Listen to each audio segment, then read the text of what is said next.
Olá pessoal, eu sou Rogério Tacitani. Seja bem-vindo a mais um Condomínio Informal, um programa que trata o universo condominial de maneira leve e descontraída. Estou aqui com meu time de síndicos 5 estrelas e o nosso tema de hoje é como montar um plano de flexibilização de reabertura das áreas comuns. Nós já falamos isso um pouco em outro programa, mas de lá para cá mudou muita coisa, tiveram novas determinações legais e a gente resolveu abordar isso novamente e expor como a gente está fazendo nos nossos condomínios. Carlos, você quer começar, por favor? Na verdade, como você acabou de comentar, há mais ou menos um mês atrás, a gente tratou da flexibilização, só que o que a gente viu de lá para cá? Um novo decreto estadual, decretos municipais, uma pressão maior por parte de uma população condominial, sendo que a outra quer seguir mais restritamente essas flexibilizações, enfim. E eu acho que é extremamente apropriado para os nossos telespectadores abordar esse tema novamente, justamente para que as pessoas possam entender o que está sendo feito de melhor dentro daquilo que a gente tem de possibilidades e que a legislação nos permite, para tentar adequar essa nova realidade à realidade de cada condomínio. A gente nunca pode esquecer que, afinal de contas, cada condomínio tem as suas particularidades. Um dos pontos que eu acho bastante críticos, que tem acontecido muito nos nossos condomínios que a gente administra, é a reabertura das áreas comuns, em especial academia, piscina, quadra poliesportiva e tudo mais. Então, basicamente, o que a gente tem procurado fazer nos condomínios que a gente administra? Primeiro de tudo, trabalhar com a ferramenta da enquete, porque apesar de não ter validade legal, mas ela te traz uma possibilidade de você consultar os moradores com relação àquele específico item. Vamos abrir a academia, quem concorda, quem não concorda, como se dará essa abertura, como será o protocolo de segurança para evitar eventuais contágios. Eu acho que, de uma certa forma, é o que temos à nossa disposição, principalmente para seguir essas novas recomendações dos governos no que diz respeito aos cuidados para evitar o contágio. Eu acho que a gente passou por essa terceira fase, né? A primeira fase que a gente teve lá em março, no meio de março, foi o medo. Então, fecha tudo. Eu creio que a maioria dos síndicos não deve ter encontrado uma dificuldade em... Acabou, fechou, só sobe e desce para o apartamento e ponto final, né? Há mais ou menos um mês começou essa necessidade de abertura, né? Todo mundo muito receoso, mas eu acho que a gente não pode pecar pela omissão, né? Vamos pecar pela ação. Eu acho que não é vã. Eu acho que tem sim que fazer um plano, tem que meter as caras, o síndico tem que ir lá assumir responsabilidade, vamos verificar o que todo mundo quer. Apesar das enquetes não terem... A gente não tem nem como falar se tem ou não tem, né, uma base jurídica, né? É uma novidade tanto quanto a pandemia. Então, eu acredito que isso vá sim ser levado em consideração em uma possível ação judicial. Tá, eu não sei o que a Eva pensa sobre isso. Uma coisa importante que eu percebo é que para você atender às ansiedades dos moradores, a enquete hoje é o melhor caminho. Nós temos as possibilidades de levar tudo isso para uma assembleia, mas quase nenhum síndico tem levado somente essas escolhas para assembleias, mesmo que virtuais, né, com essa possibilidade, justamente porque a gente está falando do caráter excepcionalíssimo também das assembleias. Então, a enquete, ela é um bom metrificador, um bom medidor para a gente saber o que é que a massa condominial ela anseia. Então, eu acredito que tem valor, sim, nesse sentido, porque a gente consegue não assumir uma responsabilidade sozinhos. Porque, a bem da verdade, o vírus ele é invisível, a pandemia ela está assolando a moradores, funcionários e os próprios síndicos também nas suas esferas privadas, não é? Então, a gente tem que fazer o quê? Ouvir o outro. Sim. Né? A enquete é ouvir o outro. Não tem como a gente não ouvir os moradores, né? É claro, uma vez que você ouve os moradores, verifica qual é a ansiedade deles, qual é a pretensão deles, se manter as áreas fechadas, se parcialmente abertas, se efetivamente abre tudo, né? Abre tudo! Não, a gente tem que saber o que eles querem. Quem é que vai assumir o risco, não é? Mesmo sendo um síndico, vai assumir o risco de fazer algo no quintal da casa de alguém. Como bem falou o Rogério no início, cada condomínio tem sua peculiaridade, seu DNA, e o síndico ele tem que atender a massa de acordo com a sua peculiaridade. Eu fiz uma enquete num dos meus condomínios que a massa condominial ansiou, escolheu por manter as áreas fechadas e só ir abrindo efetivamente de acordo com o plano e protocolo e com a própria flexibilização do governo, né? Você vê hoje que existe uma grande briga, o governador fala uma coisa, o prefeito fala outra coisa, e nós ficamos nessa ciranda tentando encontrar um ponto para se fixar. Uma coisa importante das enquetes também é que, com elas, o síndico ele tem porventura um problema futuro com algum condomínio, com algum morador.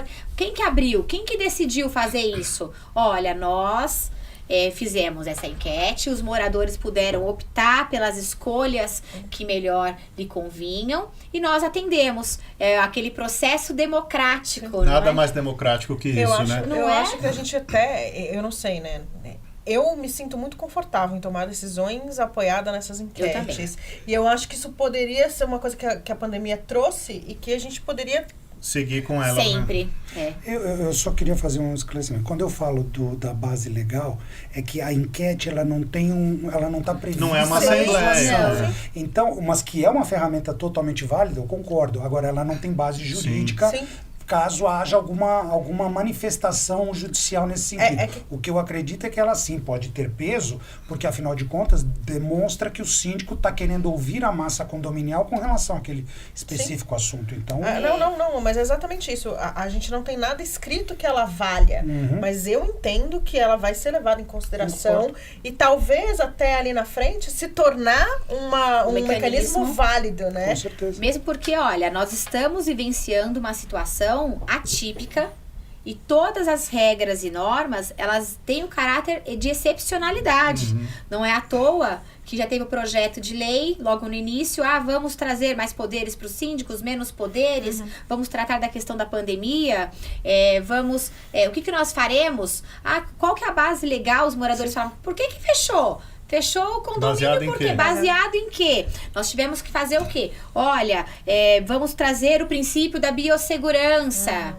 Coisa que quase ninguém falava. Sempre analogia, né? Sempre por analogia. Exatamente. Vamos falar do princípio da dignidade da pessoa humana. Vamos falar do princípio de manter a saúde das pessoas. Né? A salubridade. A gente começou a trazer todo um emaranhado de legislação, de princípios norteadores para mudar um novo costume. Qual que é o costume hoje? Usar máscaras, isolamento, distanciamento, evitar aglomerações, o que num país como o nosso, de pessoas muito acaloradas, é uma coisa que mexeu na psique, inclusive, de todo mundo. Eu acho que, assim, é até interessante a gente colocar novamente que, pelo menos aqui em São Paulo, até o início de julho, a gente não tinha uma determinação sobre o uso de máscaras, né? Era recomendação. Era uma recomendação, a gente recomendava. Eu não posso obrigar. Se eu não tenho isso na minha convenção, eu não posso obrigar. E muitas vezes a gente não pode falar isso abertamente porque você está recomendando que as pessoas usem máscara. É o bom senso, né? Mas a gente tem as pessoas que são contra o uso de máscara. Então, finalmente, no início de julho, a gente teve ali um decreto estadual em que não é obrigatório o uso de máscara. Pode sim ser multado por não estar com máscara dentro do condomínio. A vigilância sanitária pode entrar? Pode entrar. Mas vocês perceberam uma coisa muito interessante, né? Como o ser humano, ele precisa ter regras, como ele precisa estar inserido numa norma, como ele precisa estar inserido numa legislação, ter aquela questão da penalidade para ele poder agir. Porque eu teve um condomínio meu que um grupo de conselheiros, eles foram completamente contra um comunicado que foi redigido para flexibilização das áreas após efetivamente uma enquete, né? Onde a democracia ali naquele espaço resolveu que queriam sim a reabertura, seja parcial ou não, das áreas comuns. E aí eu coloquei assim, todos somos responsáveis para se evitar a disseminação do vírus. Todos somos responsáveis por cuidar um do outro. Eu cuido de mim, estarei cuidando de você, você cuidando de você, estará cuidando de mim. E assim, essa imagem do todos somos todos somos responsáveis, aí chocou. Por que chocou? Porque envolveu a palavra responsabilidade. As pessoas, elas têm que começar a entender que qualquer plano de flexibilização, ele vai funcionar quando efetivamente a pessoa tomar a consciência de que ela é tão responsável como eu, como você, como a Pri, como o Carlos, como os vizinhos, os familiares. A palavra responsabilidade é tão forte, que é o que a gente enfrenta como gestores. Nós temos a palavra principal, que é responsabilidade. Que quando você coloca isso, por exemplo, no comunicado, choca. Ah, não, eu sou responsável pelo quê? Você é responsável por usar a máscara, por não pegar o elevador com o outro, se ele, né, efetivamente não se sentir confortável. Por reportar qualquer problema que você encontre com por exemplo, meu vizinho está infectado, minha mãe está infectada, você comunicar isso para o síndico, né, para que aquela coletividade fique sabendo dos problemas e tenha mais cuidado, né, e tenha a opção de frequentar ou não o ambiente. Exatamente, eu acho que tem... dá a oportunidade de escolher. O que eu acho que a gente falou lá atrás e que também continua é a preocupação com os funcionários ainda, né, e que de repente seguir um protocolo até mais rígido do que aquele que é exposto nos casos de Covid. Então, assim, a esposa do porteiro está com Covid. Não interessa, vai pro médico. Vai pra casa, vai pro médico. Se o médico não deu atestado, eu estou te dispensando por 12, 14 dias. Ah, mas tá dispensado. Fica em casa. Olha, né? eu falo, você tem total razão, essa questão dos funcionários ninguém percebe, porque aí nesse momento, claro, o pânico, você colocou uma coisa muito bacana, Pri, que você falou logo no começo, as pessoas estavam movidas pelo medo, elas estavam movidas pelo pânico. Então, enquanto eu estou em pânico e me trancafio dentro da minha casa, pode explodir as coisas do lado de fora, que tá tudo bem. Agora, a partir do momento em que eu já posso colocar, né, a minha cara fora da porta e já começar a frequentar as áreas comuns, eu pago o meu condomínio, eu quero usufruir de tudo isso. O que eu acho é que também já se passaram aí, né, 120 dias. Sim. Então, as crianças... Então, se nós estamos malucos dentro de casa, imagina as crianças. E aí, as pessoas, elas não ponderam muito as coisas. Eu quero que o meu filho possa descer, né? Então, até que ponto essa enquete, ela realmente traduza a vontade de todos? Porque ao mesmo tempo que um quer que o filho desça, o outro não quer que jogue, que faça... Eu queria interromper vocês e pedir pra gente vir para esse ponto. Fizemos a enquete, decidimos pela abertura, e agora? Como é que vai? Como é que funciona? Como que se monta o plano? Procedimento sanitário. Qual que é o procedimento sanitário para uma academia? Você tem que ter um plano. Agendamento. Primeiro, né? Eu acho que a gente só consegue abrir academia num condomínio em que você possa usar ela individualmente, ou, se não, dependendo do tamanho, até 2 pessoas dentro daquela academia. Certo? Segundo, qual vai ser o plano de higienização? Hoje, a gente não tem. A gente fala em inadimplência, a gente fala em vários fatores. Então, a gente não tem como adicionar um posto de limpeza a esse condomínio para que fique uma pessoa responsável pela limpeza. Então, cada morador é responsável pela limpeza daquilo que utilizar. Seja dentro da academia, no parquinho, onde quer que seja. Então, é assim, as pessoas têm que estar conscientes, né? Sim. Eu acho que... Aí eu vou... A primeira pergunta dessa pesquisa é: você tem consciência de que ainda o vírus está por aí, está... Não tem cura. Não tem vacina, não tem tratamento específico? Tenho. Então, você pode responder a enquete. Se você não tem, eu anulo todas as suas respostas, porque isso não traz nenhuma segurança naquilo que você está falando, certo? Então, assim, abriu a academia, aquele borrifador com álcool para tudo quanto é lado, é pano, vai ter que usar, vai ter que limpa antes. Bom, então a gente tem que dar os equipamentos para as pessoas se protegerem, mas a gente tem que dar informação também, né? Porque acho que o mais importante é a pessoa se conscientizar do que ela tem que fazer e como se proteger. Porque não adianta ter os equipamentos lá e a pessoa não saber como usá-los. Mas sempre vale da conscientização do morador, né? Porque não adianta a gente dar um monte de ferramenta, instruir e a pessoa fazer o que ela quer, pensando individualmente e não coletivamente. Exatamente. Pensando no plano, eu entendo que, assim, todo plano tem que ser um mapa. Sim. Não é? E, assim, tem que ter regras claras. explicar efetivamente cada uma das áreas do condomínio, seja um condomínio pequeno, seja um condomínio médio, seja um condomínio clube.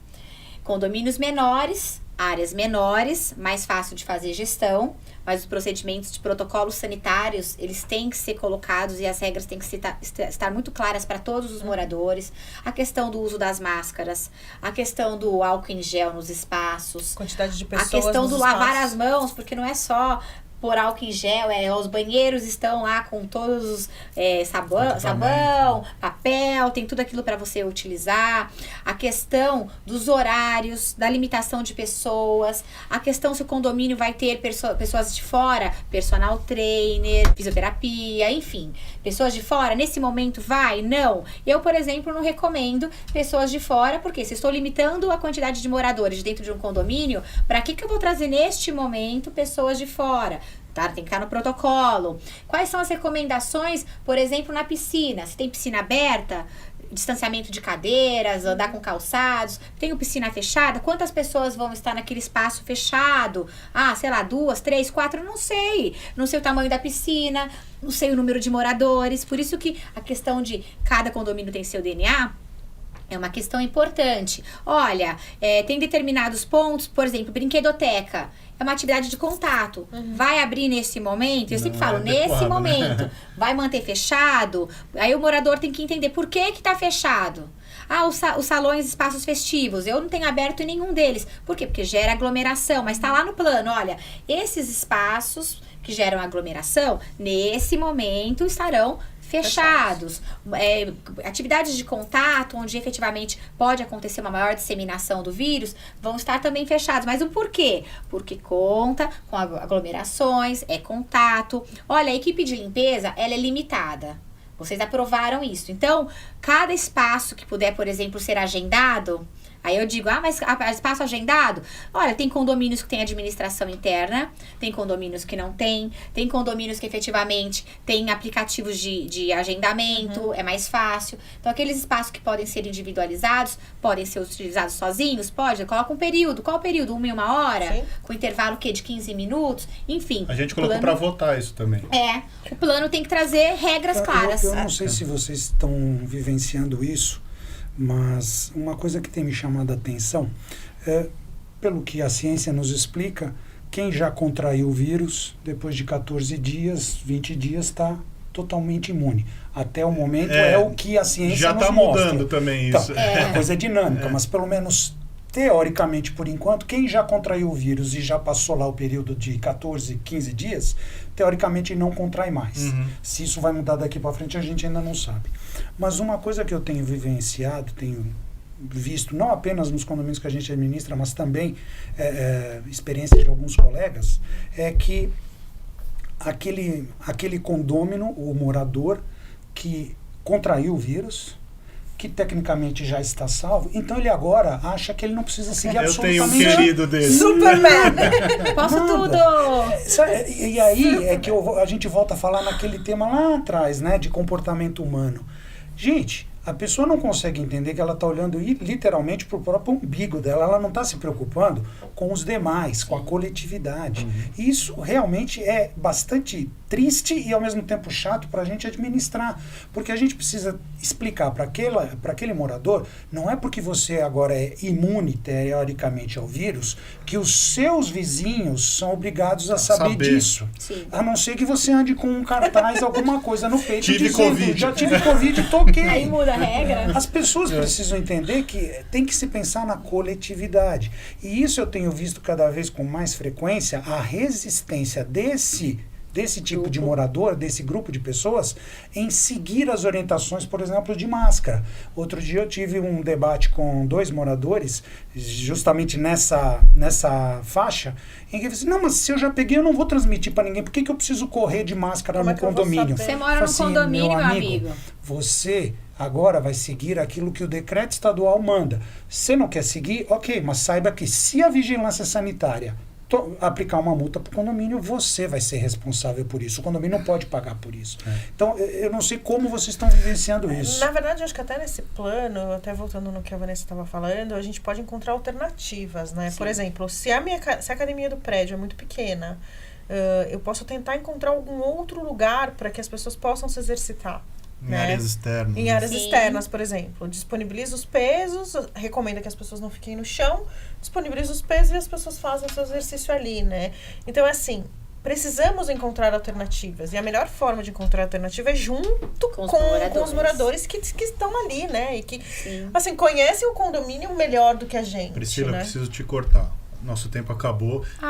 Eu acho assim, só dando um fechamento, o que o Carlos falou é o que a gente vive diariamente. O individual se sobrepondo ao coletivo. E você vivendo em comunidade, vivendo num condomínio, sendo um ser humano, o ser humano é um ser coletivo. A gente precisa pensar no outro. A gente precisa pensar coletivamente, não individualmente. Você não vive sozinho, você não mora sozinho num condomínio, então pense nos outros, né? Eu acho assim, o que é importante a gente tirar dessa nossa conversa é que cada condomínio é um ser independente do outro. Pode ser o mesmo condomínio, a mesma compreensão física, a mesma disposição, mas as pessoas que moram são diferentes de um e de outro. Então, cada plano, cada plano de reabertura, cada movimento tem que ser pensado especificamente para aquele condomínio, de maneira individual. Não adianta pegar uma receita de bolo e aplicar indistintamente para todos os lados. Tem condomínio de 500, de 1.000, de 2.000 unidades, tem condomínio que tem 8 unidades. Imagina um condomínio de 1.000 unidades dividindo a academia uma vez para cada unidade. A pessoa ia fazer uma vez a cada 3 anos a academia, né? Isso é uma coisa muito louca, assim. Então, pensem dessa maneira. Nós ficamos por aqui hoje. Se você gostou, deixa seu like, curta o nosso canal e a gente se vê a semana que vem. Obrigado.